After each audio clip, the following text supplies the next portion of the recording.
अच्छा जी, आज की एक्स्ट्रा क्लास स्टार्ट करते हैं। 1 मिनट क्या करूं? 1 मिनट अभी पड़ा है, ये सवाल कर लेते हैं उस 1 मिनट में डिस्कस। फिर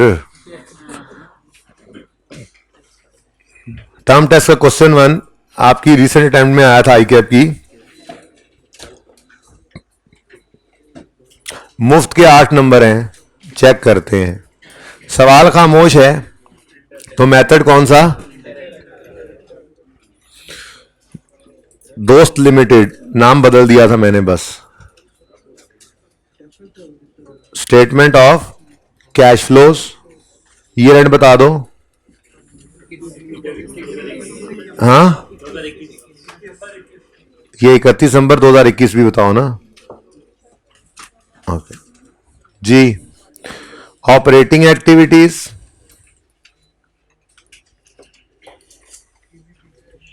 starting point PBT, adjustments for non cash items,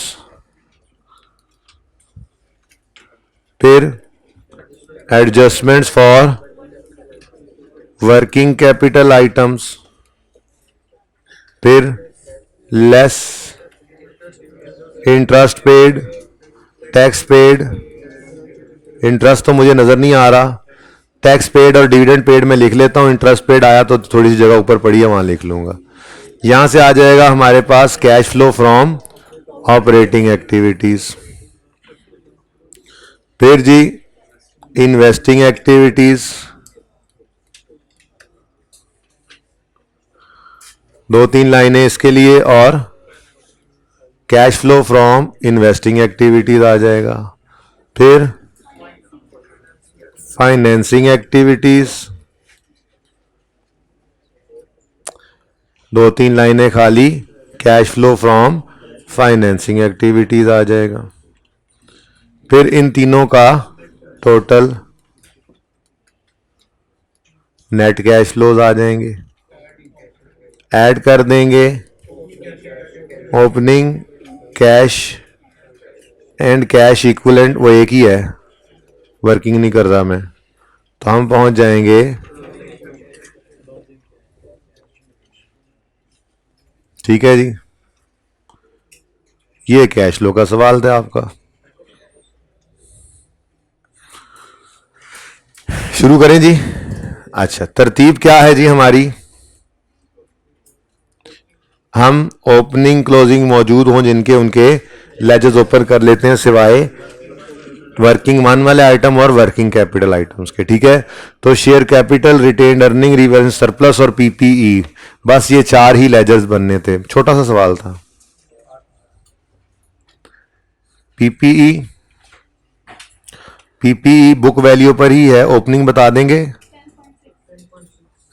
10.6। अच्छा, मिलियंस में बता रहे हो, ठीक है, जान दो फिर 10.6।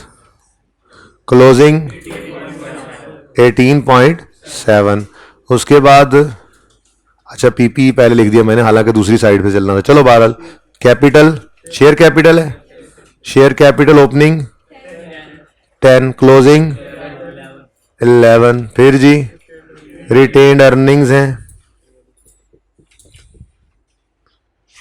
Retained earnings opening 33.8, closing 32.9। फिर जी रीवैल्यूएशन सरप्लस है, ओपनिंग 0 है, क्लोजिंग मतलब इस साल और रोज हुआ ये। ठीक है जी, लो जी कहानी खत्म। एक्सपेंसेस का नहीं लेजर बना लेना। अच्छा, टैक्स मौजूद है, देख लेते हैं। फिलहाल तो सिर्फ जिनके ओपनिंग क्लोजिंग थे मैंने उनके लेजर ओपन कर लिए। और working capital other than cash, ये जरा टेक्निकल फिगर थी निकालने की हद तक। क्यों? क्योंकि सवाल में उसने लिख दिया working capital, working capital items नहीं लिखे उसने सारे के सारे, बल्कि वर्किंग कैपिटल लिख दिया। अब अगर आप गौर करें तो लायबिलिटी साइड की सिर्फ इक्विटी लायबिलिटी साइड की सिर्फ इक्विटी आइटम्स पड़ी थी, एक लायबिलिटी भी नजर नहीं आ रही। ठीक है, मतलब उसने वर्किंग कैपिटल में क्या किया था, current assets less current liabilities करके फिगर दे दी उसने वर्किंग कैपिटल की। ठीक है, अब इसमें थोड़ा सा जो गड़बड़ होती है वो जाकर होती है इस एडजस्टमेंट की वजह से। ठीक है ना, तो इस पे जरा पहुंच लें, इसको देख लेते हैं, बाकी सवाल में कोई मसला मसाइल कोई नहीं था। ठीक है ना, अच्छा चलें, तो कैश एक ही है इसलिए इसको वर्किंग वन में ले जाने की क्या जरूरत है, बस यही लिख लेंगे, opening cash and cash equivalent की जगह पे 15.4 और क्लोजिंग आ जाएगा। अगर आप कहो तो मैं वर्किंग बना देता हूं, चलो बना देता हूं, कैश एंड कैश इक्विवेलेंट। पर्चे में नहीं जरूरत वैसे बनाने की होती है, अगर इस तरह सिंपल ही हो। बहरहाल क्लोजिंग और ओपनिंग है, सिर्फ कैश ही तो है, मैं ये कह रहा था, तो वही उठा के यहां लिखना था बस, 15.4 और 4.7। ठीक है जी, ओके। नाउ रह गई सिर्फ वर्किंग कैपिटल वाली आइटम अदर देन कैश। फिलहाल मैं समझता हूं कि एडजस्टमेंट 3 है ही नहीं सवाल में। ठीक है, और जो इसका होना है वो तो कर देना। ठीक है, कुछ नंबर तो इससे भी मिल जाने हैं, सारे के सारे तो नहीं कट जाने ना साकिब भाई। ठीक है, अगर किसी ने इसी फिगर को उठाकर वर्किंग कैपिटल में लिख दिया तो उसको भी कुछ नंबर तो मिल जाएंगे। ठीक है, अच्छा, तो 17.8 से हमारा वर्किंग कैपिटल एसेट साइड पे आ रहा है, तो मतलब एसेट्स ही पड़े हैं ना, नेट करके उसने एक ही फिगर दे दी, वो बढ़ रहे हैं। ठीक है, तो एसेट्स का बढ़ना working capital item, working capital change, working capital change जी, एसेट्स है ना, एसेट साइड पे पड़े हैं ना जी, तो इसका मतलब ये है कि वर्किंग कैपिटल में अगर current assets less current liabilities किया भी था तो एसेट्स ज्यादा रहे होंगे, तभी नेट में एसेट्स आए हैं, तो इसलिए एसेट साइड पे आ रहा है। ठीक है, तो एसेट्स यूं समझ लो, एसेट्स हैं, एसेट बढ़ गए, एसेट का बढ़ना डेबिट, तो कैश फ्लो में क्रेडिट, क्या फर्क है जी, तो 6.7 नेगेटिव। ये गलत फिगर है अभी फिलहाल, लेकिन चलो जिसको कुछ समझ ना आई होगी ये काम तो कर ही दिया होगा, इसके भी कुछ ना कुछ मार्क्स होंगे। ठीक है ना, यानी अगर इस एडजस्टमेंट के टोटल 2 नंबर थे तो एक नंबर उसको भी मिल जाएगा जिसने ये काम करके दिखाया, चेंज माइनस सही किया, और वो गलत वाली फिगर तो उठा के ले गए, उसी से ही सही फिगर भी तो निकलनी थी ना। ठीक है, तो अगर 2 नंबर की एडजस्टमेंट थी तो एक इसको भी मिलेगा, इसलिए करते रहा करो जो समझ आए। खैर, अच्छा जी, एडजस्टमेंट 1 है, final dividend was paid in respect of year 2020। हाँ, तो 21 के अंदर 20 का फाइनल ही आता है, कोई मसला नहीं है। अमाउंटिंग टू 3.4, बच्चों डिविडेंड उसने अमाउंट पूरी निकाल कर ही दे दिया आपको। ठीक है, डिविडेंड की एंट्री होती है रिटेन्ड अर्निंग्स डेबिट कितना, और डिविडेंड पेबल क्रेडिट, लेकिन पेबल का लेजर नहीं आ रहा था तो इसलिए मैंने इसको डिविडेंड पेबल की बजाय पेड ही समझ लेना है। ठीक है ना, सही है, यानी ये 3.4 यहां भी लिखूंगा और 3.4 ही यहां पर भी लिख लूंगा, लेकिन अगर डिविडेंड पेबल का लेजर आ रहा होता, ओपनिंग क्लोजिंग डिविडेंड अगर होता तो फिर ये यहां से डिविडेंड पेड की बजाय डिविडेंड पेबल में जाता, डिविडेंड पेबल के अकाउंट में क्रेडिट होता, वहां से ओपनिंग क्लोजिंग की एडजस्टमेंट से डिविडेंड पेड की फिगर निकलती। ठीक है, next, addition to PPE during the year amounted to 14 million, ये भी उन्होंने खुद बता दिया, आज अलग ही बात है भाई, कैश की फिगर यानी एडिशन की फिगर उन्होंने खुद बता दी 14। तो इन्वेस्टिंग एक्टिविटीज में addition to addition to property plant equipment 14 million negative जी, डन। चले, अब गड़बड़ शुरू होती है, अगर ये गड़बड़ वाली एडजस्टमेंट ना भी आती हो तो 8 में से 6 नंबर फिर भी आ जाते हैं। एनीवेज, वो कहता है जी tax expense for the year amounted to 2.4, लो भाई टैक्स का लेजर बनेगा,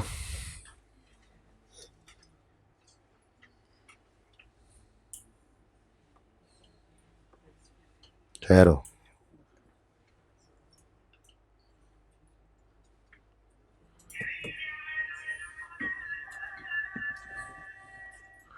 वैसे त्रा नाल दे कड़ लिया तुसी भाएं, उन्हें गल है भाई नाल दा पाटन लगा लगता है जी। जी बोले, टैक्स एक्सपेंस जी टैक्स एक्सपेंस की फिगर सवाल ने हमें बताई। ये tax expense for the year amounted to 2.4। ठीक है जी। तो एक्सपेंस के लेजर में कैश तो आता है डेबिट साइड पर, लेकिन उन्होंने हमें एक्सपेंस की फिगर बताई कितनी, 2.4। आगे कहता है tax payable on 31 December 21 is 1 million और पिछले साल का था 0.2 मिलियन। तो ओपनिंग पेएबल 0.2 मिलियन और क्लोजिंग पेएबल 1 मिलियन। ठीक है जी। ये भी सही हो जाना था, इसके भी नंबर थे, यहां से भी कैश निकल आना था। ठीक है। अब एक मसला आ गया। वो मसला ये है कि ओपनिंग क्लोजिंग पेएबल है, बोलो है 0.2 ओपनिंग पेएबल टैक्स का और 1 क्लोजिंग पेएबल। अगर पेएबल है तो लायबिलिटी साइड पे नजर तो आ ही नहीं रहा। अब कहां छुपा पड़ा होगा, शेयर कैपिटल में, रिटेन्ड अर्निंग्स में, रीजन सरप्लस में। अब मुसीबत इतनी बढ़ गई थी इस सवाल में कि असल में ना उसने वर्किंग कैपिटल बेसिकली हमें ये नेट की फिगर दे दी थी ना। मतलब उसने जो current assets minus current liabilities किया, उसने ये जो current assets minus current liabilities किया, तो इसका मतलब कि ये जो करंट लायबिलिटी टैक्स पेएबल वाली है ये भी तो यहीं पड़ी होगी। ठीक है। यानी कि नहीं समझ आई, ये टैक्स पेएबल है कि नहीं है, 0.2 और 1 है कि नहीं है। अगर है तो फिर कहां है, लायबिलिटी साइड पे तो नजर नहीं आ रहा। अब इनमें से कहीं हो भी नहीं सकता, लेकिन उसने ये फनकारी लगाई कि वर्किंग कैपिटल दे दिया हमें। वर्किंग कैपिटल का मतलब मैंने क्या बताया, क्या होता है, बताया हुआ पहले से, current assets less current liabilities को कहते हैं वर्किंग कैपिटल। इसका मतलब ये 17.8 तक आते आते और 24.5 तक आते आते एक चीज माइनस हो चुकी है और वो चीज है टैक्स पेएबल। वो चीज है टैक्स पेएबल।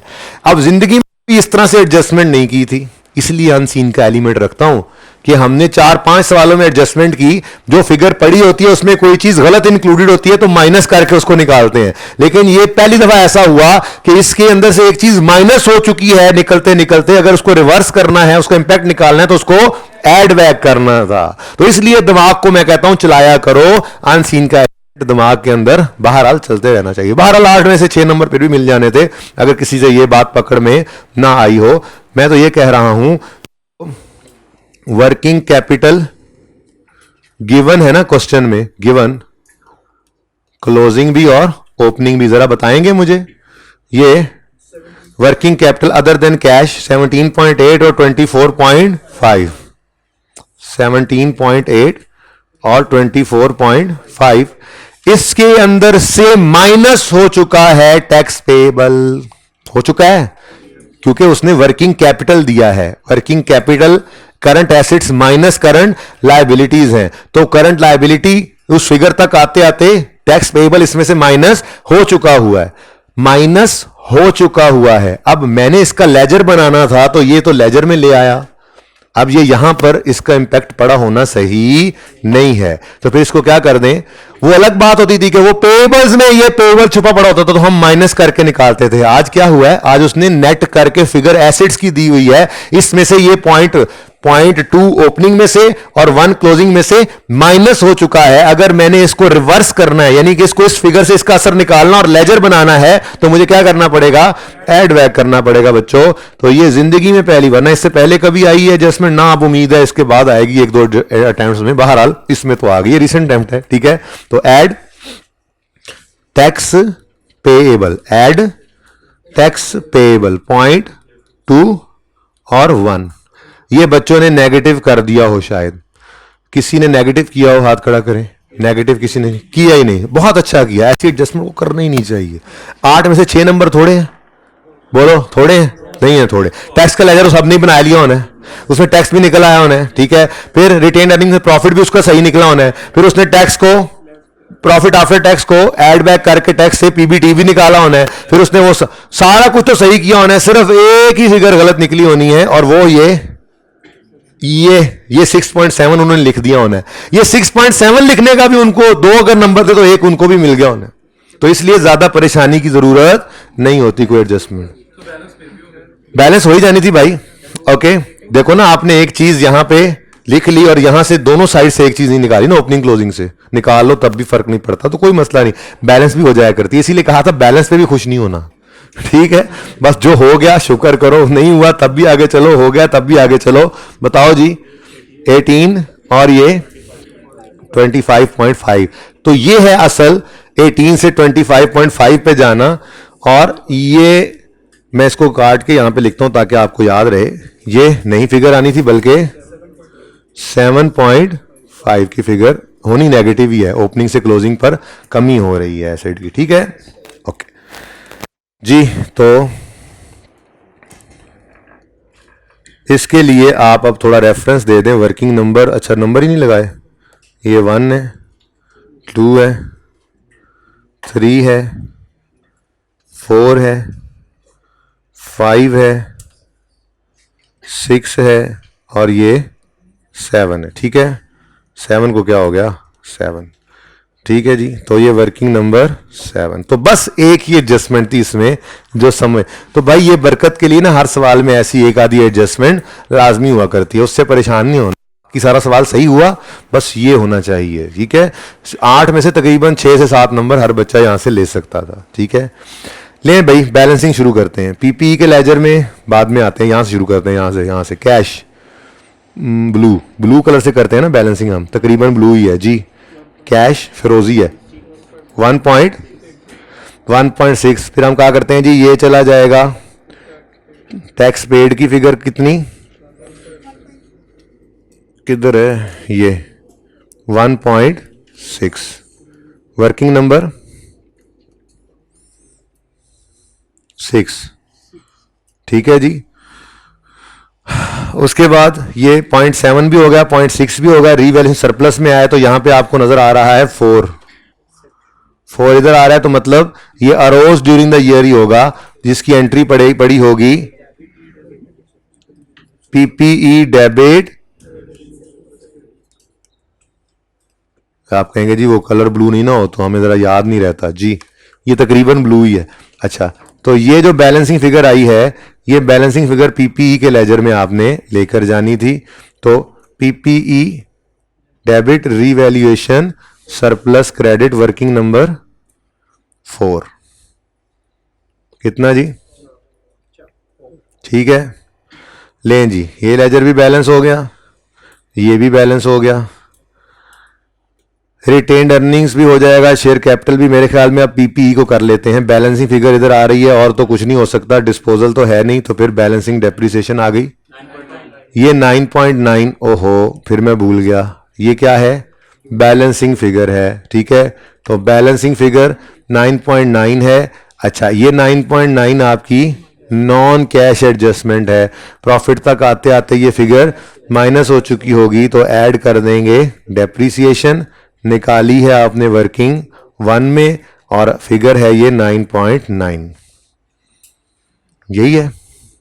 किसी के पास सोल्यूशन है वैसे इसका, किसी ने देखा हो, चले मैं देख लेता हूँ, देख लेते हैं एंड पे।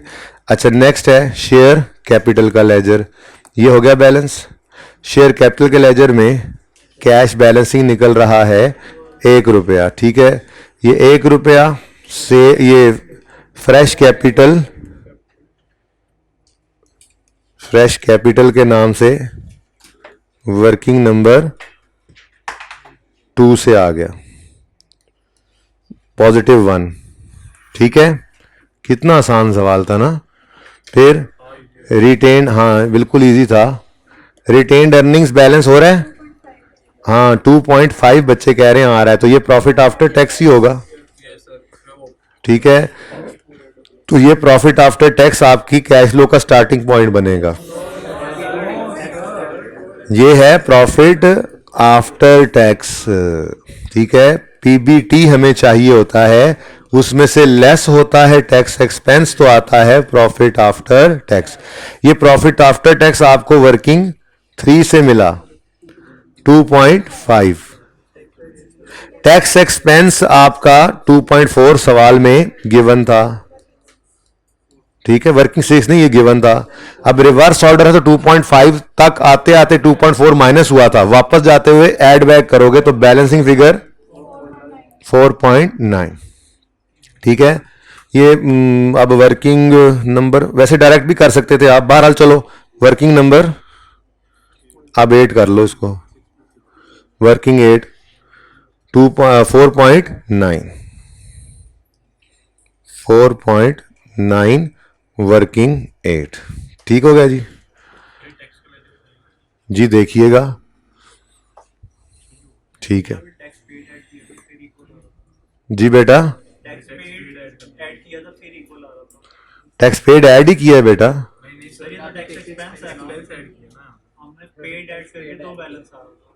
अच्छा चलो देख लेते हैं भाई, अब आ जाओ जरा। 4.9 प्लस 9.9 माइनस ये तीन चीजें बताओ। 2.3 पॉजिटिव नेगेटिव 14 नेगेटिव 1 पॉजिटिव, तीनों का टोटल करो 10.7 माइनस, अब कैश एंड कैश ओपनिंग है 15.4, बताओ मेरा तो सही आ रहा है। अच्छा तो फिर मेरा कसूर है, इत्तेफाक से आ गया, देखा। अच्छा अच्छा ये है जी सवाल।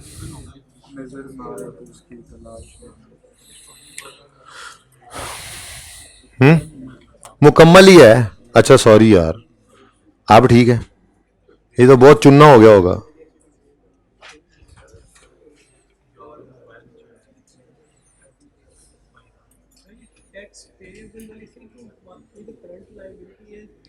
करंट लायबिलिटी है, करंट लायबिलिटी में नजर नहीं आ रही क्योंकि उसने बैलेंस शीट में फनकारी ये लगाई थी कि उसने वर्किंग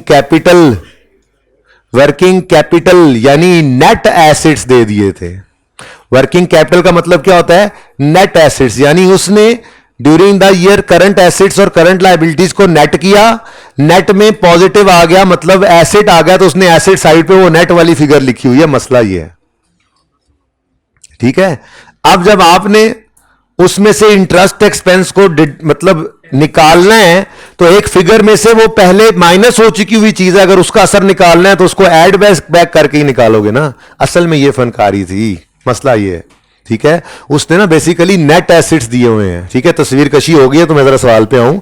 ये उसने ना वर्किंग कैपिटल दे दिया, वर्किंग कैपिटल का मतलब क्या होता है, करंट एसेट्स माइनस लायबिलिटीज, और करंट एसेट्स ज्यादा थे करंट लायबिलिटी से, तभी तो नेट की फिगर एसेट साइड पे आ रही है, तो मैंने इसको नेट एसेट्स कह दिया। अच्छा अगर करंट एसेट्स कम होते करंट लायबिलिटीज ज्यादा होती तो नेट में लायबिलिटी आती, तो नेट लायबिलिटीज इस तरफ आ रही होती, यहां पे लिखा होता working capital other than cash, ठीक है। तो ये करंट एसेट्स पता नहीं कितने होंगे, उसमें से करंट लायबिलिटीज पता नहीं कौन कौन सी माइनस हुई होंगी, लेकिन हमें इसमें से टैक्स पेएबल जो माइनस हुआ है उस पर एतराज है क्योंकि उसका लेजर बनता है, वर्किंग कैपिटल उसका असर नहीं जाता, तो हम जो माइनस हुई फिगर थी उसको फिर ऐड बैक करके रिवर्स कर गए, ठीक है।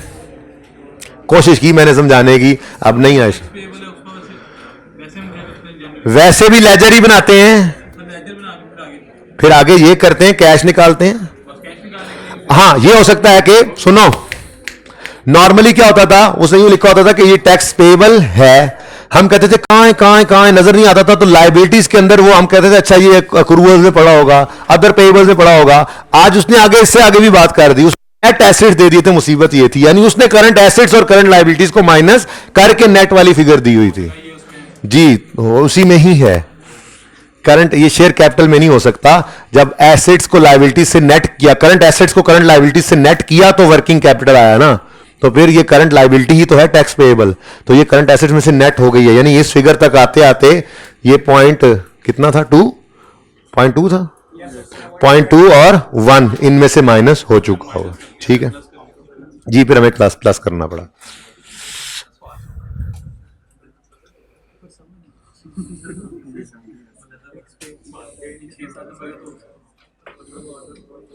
जी बच्चों, और एनजीज अब इंशाल्लाह देखते हैं कल किसी टाइम, अब छुट्टी नहीं होगी, एमसीक्यूज पे आओ।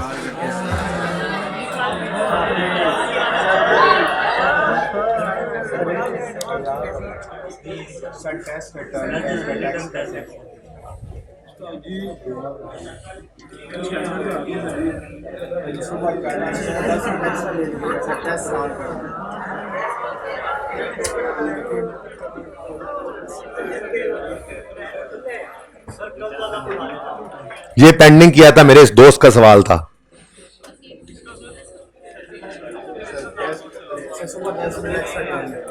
हैं सुबह 10 मिनट एक्स्ट्रा करूंगा, इसलिए आज 4:30 छोड़ दूं, वरना आज 5 बजे छोड़ना था।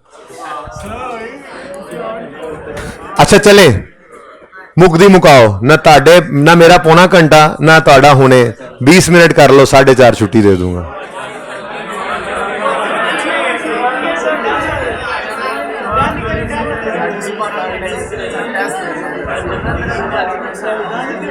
बैठे थे, बैठो, नहीं कोई पानी नहीं, बंद है पानी।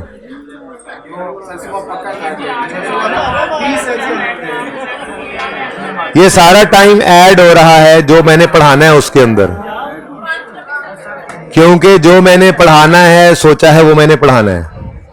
आप बोलोगे टाइम जाया होगा, वो टाइम ऐड ऑन होगा, आपकी छुट्टी इतनी लेट हो जाएगी। इसलिए अपना भी ख्याल करें, दूसरों का भी ख्याल करें। बस अब इससे ऊपर कुछ नहीं, आप लोगों के लिए स्पेशल 10 मिनट बस और पढ़ लो, फिर छुट्टी। चलो, इससे ज्यादा अब मैं नहीं डिस्काउंट दे सकता। ये पहली रो वाले बैठ जाओ, कहां जा रहे हो? खबरदार खबरदार खबरदार, बैठ जाओ इधर। तुम्हारे बाल मैंने काट देने हैं, ये जो गुंगराले गुंगराले हैं।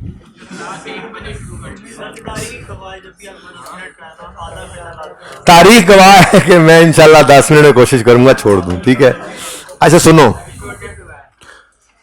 अब इस हालत में सिंध रोबोटिक्स भी मैंने डिस्कस करना हो, आप खुद बताओ बेटा, आप कह रहे थे कि नहीं होता ये डिस्कस इन लोगों। What is change in accounting estimate? Open करें जी किताब। अब देखें जी, यहां तक मैंने पढ़ा दिया था, चेंज इन अकाउंटिंग एस्टीमेट से ऊपर ऊपर पढ़ा दिया था।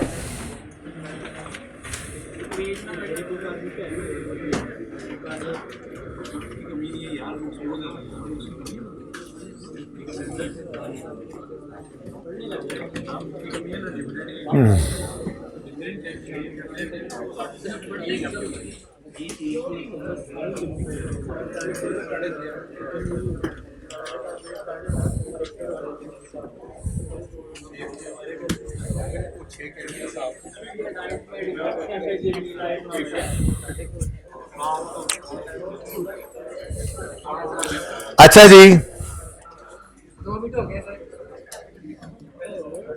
अब जिसको उठना पड़े ना उठ भी सकता है, मेरी इजाजत होगी 10 मिनट के बाद मैं पढ़ा लूं। Change in accounting estimate discussion है, थोड़ी सी सुन लें। सबसे पहले अकाउंटिंग एस्टीमेट होता क्या है भाई? देखें, अकाउंटेंट्स से पहले जरा मुझे शाकिब, मुझे चार्जर दे दो यार, इस मोबाइल का बैग इधर ही पड़ा है, इधर ही पड़ा है, ठीक है मिल जाता है इधर नहीं, ये अगले वाला निकालो, ये बस ठीक है मिल गया। अच्छा जी, 10 मिनट तो सारी इसी में निकल गए हैं, बोली जाओ जी बच्चों। अकाउंटिंग एस्टीमेट क्या है? देखें, बहुत सारी चीज़ें ऐसी होती हैं जिनको एक्चुअली एग्जैक्ट फिगर जिनकी नहीं निकाली जा सकती अकाउंटिंग के अंदर। जैसे हमने देखा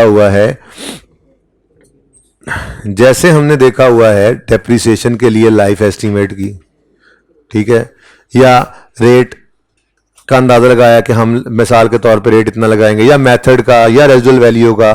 अब क्या कर सकते हैं, एक अंदाजा ही होता है कि इतनी जिंदगी होगी, उससे प्लस माइनस हो सकता है। आपने प्रोविजन फॉर डाउटफुल डेट एक अंदाजा लगाया, हमने देखा था, ठीक है, वो अंदाजे के अंदर चेंज आ सकता है। अब एक अंदाजा ही होता है। अब ये तो कर नहीं सकते कि जी इंतजार करें एक्चुअल में भागने का, मैचिंग कॉन्सेप्ट की वायलेशन होने लग जाती है। तो हमें कोई ना कोई अंदाजे लगाकर, बहुत सारे अंदाजे लगा रहे होते हैं हम। आप आगे जाके IAS 37 पढ़ेंगे FAR 2 में जाकर जब, तो वहां पे भी आपको नजर आएगा बहुत सारी प्रोविजंस, अंदाजे हम लगा रहे होते हैं। वारंटी भी एक प्रोविजन है। क्या आपने आज मोबाइलों की दुकान खोली, ठीक है, आपने आज 100 मोबाइल बेचे। अब साथ वाले दुकानदार ने कहा मैं 10 साल से यहीं पे काम कर रहा हूं, मेरा अंदाजा यह है कि 100 में से 10 सही के लिए आते ही। अब आपने सेल अगर इस पीरियड में किया है तो एक अंदाजा लगाओगे और उस अंदाजे की बुनियाद पे वारंटी एक्सपेंस रिकॉर्ड करोगे। अब अगले पीरियड में वो 10 आए या ना आए, कम आए ज्यादा आए, चेंज हो सकता है। पर मसला ये है कि आपको एस्टिमेट करके ही ये कैलकुलेशन करके ही आपको अपने अकाउंट्स को बनाना पड़ेगा। आप वारंटी इस साल में सेल किया तो रिलेटेड एक्सपेंस को भी इसी साल में रिकॉर्ड करना है, मैचिंग कॉन्सेप्ट कहता है। फिर आप IAS 12 पढ़ेंगे, वैसे आप टैक्स पढ़ चुके हैं ऑलमोस्ट सारे बच्चे, नहीं पढ़ चुके तो पढ़ लेंगे। एक कैलकुलेशन ऑफ करंट टैक्स हम करते हैं, ये भी एक अंदाजा होता है, क्योंकि जब टैक्स वालों के पास जाती है असेसमेंट तो वो उसको चेंज भी कर सकते हैं। लेकिन जिस साल के प्रॉफिट पे टैक्स दे रहे हैं, मैचिंग कॉन्सेप्ट कहता है इसी साल के अंदर उसको बुक भी करो। तो ये भी एक, तो बहुत सारे अंदाजे होते हैं अकाउंटेंट्स जो लगा रहे होते हैं वाइल प्रिपेयरिंग फाइनेंशियल स्टेटमेंट्स, तो उन अंदाजों को कहा जाता है एस्टीमेट्स। ठीक है, पढ़ें जरा क्या कहता है अकाउंटिंग एस्टीमेट क्या होता है। It is made for an item of financial statement when item can not be measured with exact figure with precision. ठीक है, rather management makes an estimate. ठीक है, तो जिस फिगर के बारे में एग्जैक्ट कोई हम नतीजा ना निकाल सकें, लिखना उसको मजबूरी हो, उसके लिए हम मैनेजमेंट एक एस्टीमेट लगा के उसको रिकॉर्ड कर लेती है। बहुत सारे एस्टीमेट्स अकाउंटेंट लगा रहे होते हैं। अब एस्टीमेट का मतलब क्या होता है, अंदाजा।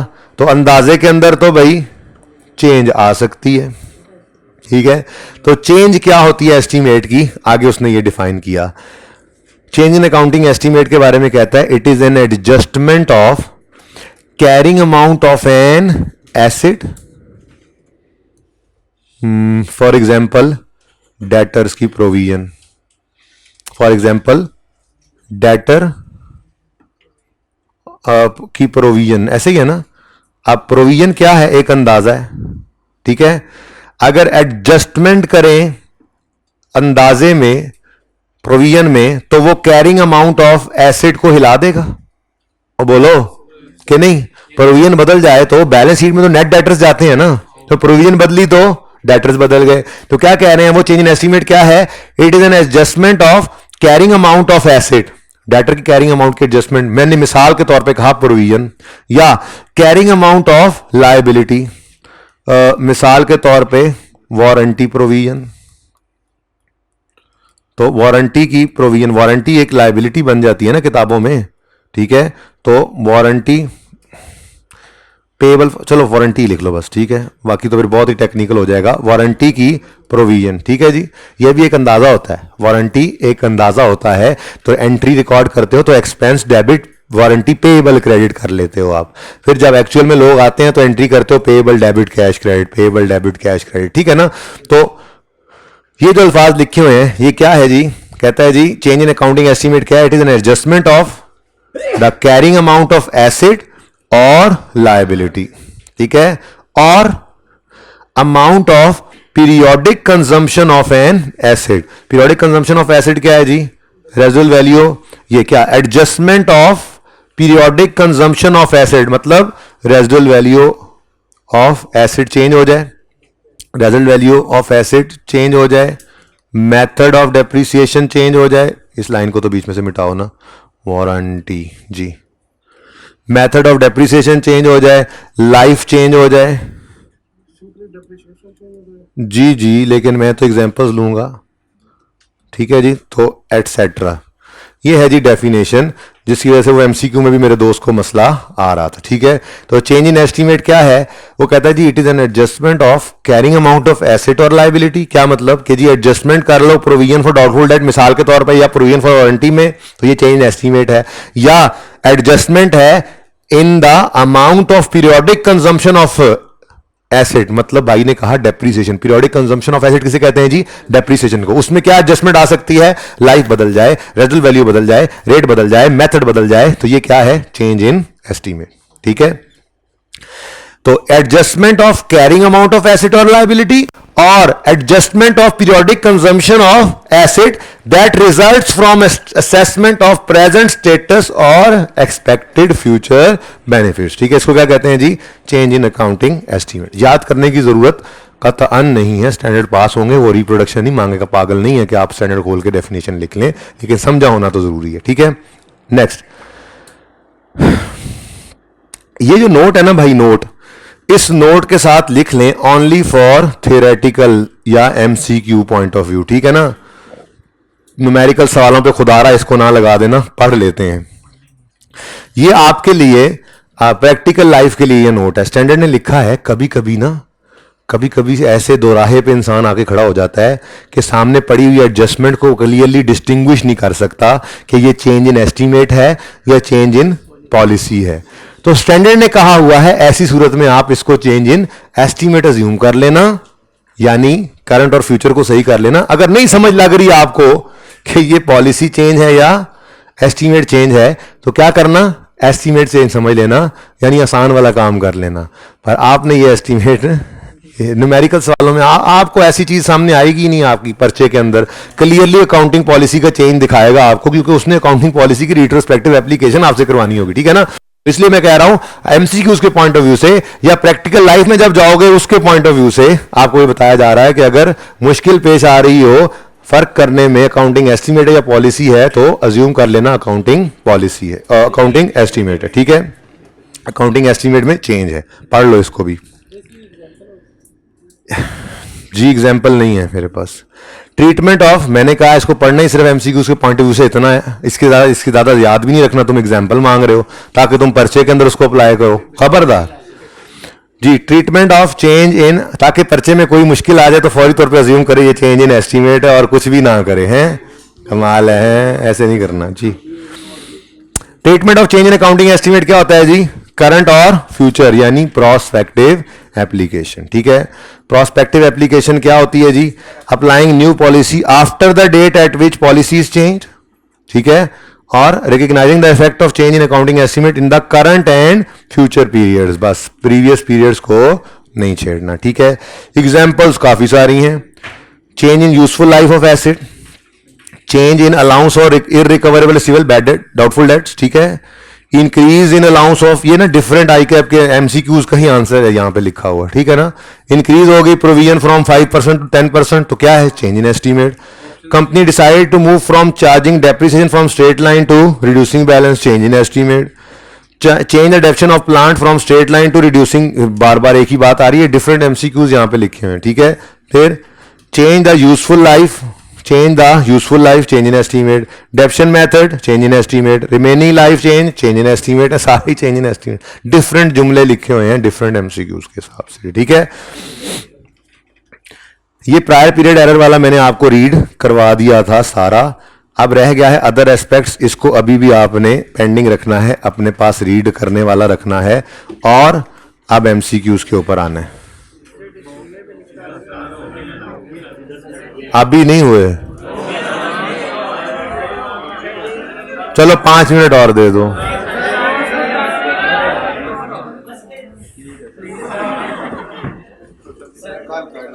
अच्छा सुनो, वैसे इस 21, 20, 19, 22, 19, 18, 17, 16, 13 से ऑनवर्ड्स किस किस एमसीक्यू मसला है, सिर्फ ये बता दो।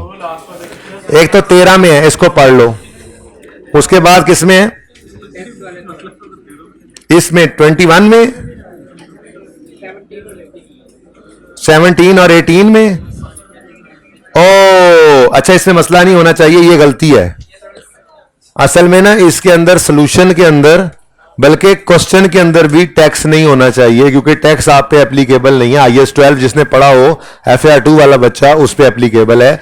तो पहली बात तो ये दोनों MCQs आपके इस तरह से नहीं आ सकते, ये मैं कल आपको करवा दूंगा, टैक्स को रिमूव करके और सोल्यूशन भी सही करवा दूंगा, ठीक है। ओके ठीक है जी, अल्लाह हाफिज, कल मुलाकात होगी।